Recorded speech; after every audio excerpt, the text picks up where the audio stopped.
Hi, in this video, we're going to take a look at how you can enable or disable show all previews in text messages on your Samsung Galaxy S21 series. Now first, let's go back to your home screen by tapping on the home key at the bottom of the screen. Next, we're going to tap on the text messaging app. In here, tap on the option key at the top. From the pop-up, tap on settings.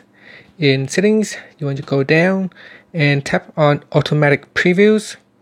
And then at the top here, you can tap on show all preview switch to turn them on or off.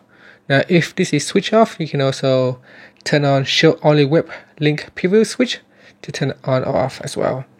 And that's it. So that is the text previews.